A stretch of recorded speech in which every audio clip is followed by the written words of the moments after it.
Hey, I'm Colonel Garuda, and we're taking a look at the DX Kiryu, aka Mechagodzilla from Godzilla Against Mechagodzilla.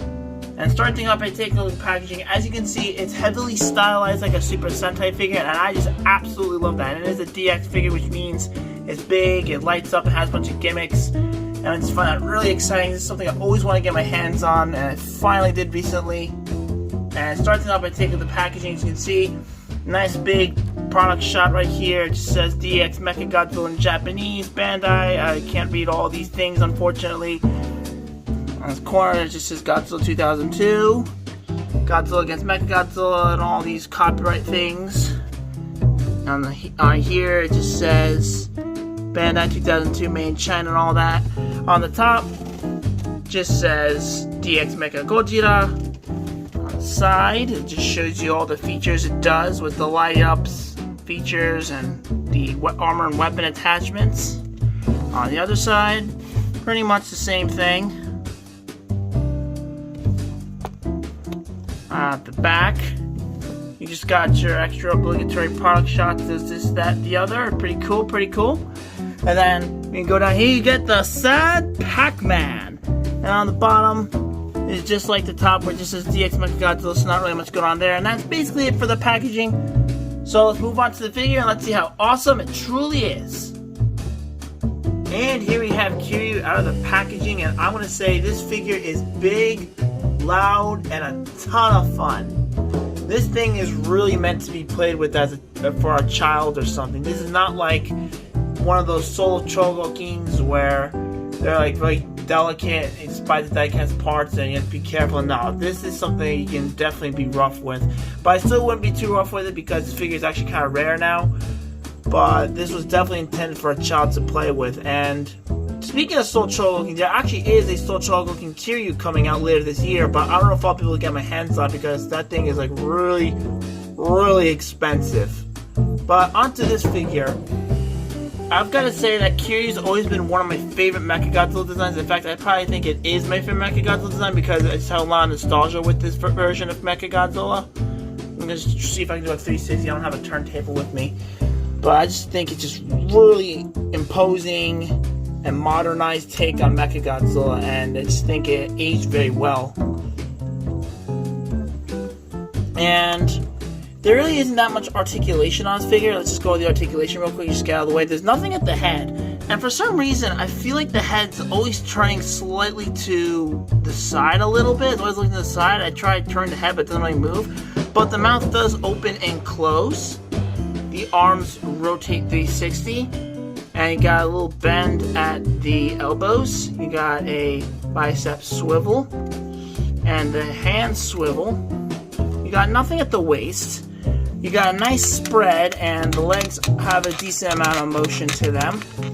The knees appear to be spring-loaded or something. They can kind of bend, but you can't really hold it. They're kind of spring-loaded for some reason.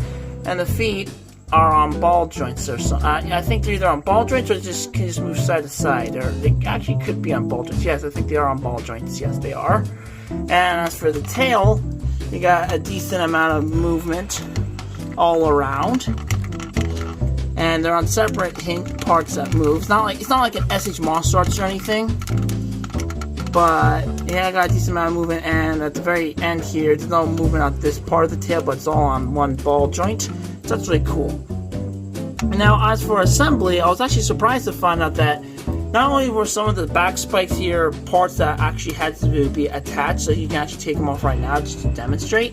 And to install the batteries, you had to take off some of the spikes, mainly this one. And it's kind of like those Kamen Rider belts, those DX Kamen Rider belts, where you have to get some kind of tool to stick it in there in this thing, and this thing slides down instead of just screwing it out. And each of these spikes were all on runners, kind of like a gun plug, except these were kind of rubbery, so I had to be really, really careful, and I had to use a nipper, and I was kind of scared of breaking some, but thankfully nothing really bad happened. Now onto the electronics on this figure. There's an on-off switch on the back, and you just flip it on. You get an activation noise, and maybe a little bit hard to see on camera. I'm actually going to turn off these lights here.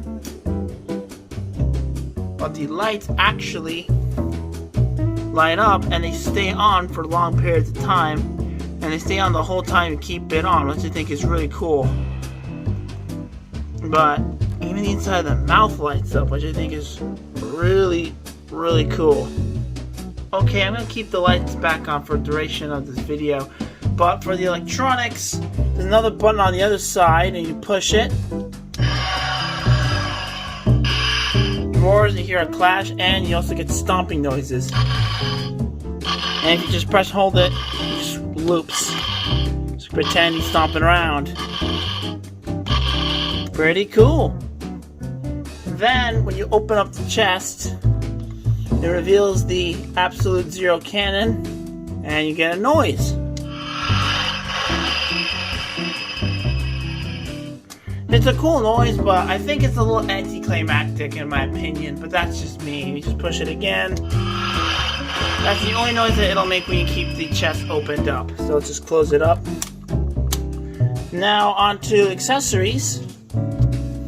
You get 2 of these little wrist-mounted blasters with little blades popping out. And now I think in the movie these blades get retracted. But all the gray parts are all very gummy and very mushy and sticky. For some reason, it's kind of weird, very soft, plasticky, rubbery material. But anyway, you just stick them onto here, and just go into these hoses go into these holes. Same thing on the other side. Just stick it on here. And these don't unlock any new sounds or anything, but they're just for cosmetic purposes. And then you get this giant backpack with these pretend fire missile pods. And on the other side, on the back here, there's a little button here, which is a little button which actually unlocks some new sounds. And when you lock these on properly, they'll press on it and it'll make some new sounds. If I do this correctly, that is. It's a little tricky sometimes, and I think you have to take off one of these spikes. Yeah, this one's the one you have to take off to make it easier to do. You just line it up. There we go. And now, when you push that electronics button, push the activation button, you just get some new noises. Those are the only 2 sounds that it makes now, and it just loops. And the rapid fire thing will just loop when you just hold it for a long period of time. And there you go. Now for some size comparisons, here it is next to the High Grade Gundam Revive, the Robot Spirits Evangelion, the Soul Chogokin Daltanius, and here he is next to the Jungle Pride Megazord. Overall, this figure is phenomenal. Aside from the need of removing this little spike off the back when assembling all this gear on, I think this figure is pretty much perfect. I mean, yeah, the articulation isn't the best, but this is a DX toy from Bandai, so I don't really expect it to be that puzzle to begin with, but I'm just really impressed by the size and the sheer amount of play value, and it's just a lot of fun. And I highly recommend this figure if you're able to track one down at a reasonable price. And if you enjoyed the video, please leave a like, comment, subscribe, and turn on the notification button. Thank you for watching. I'll see you on the flip side.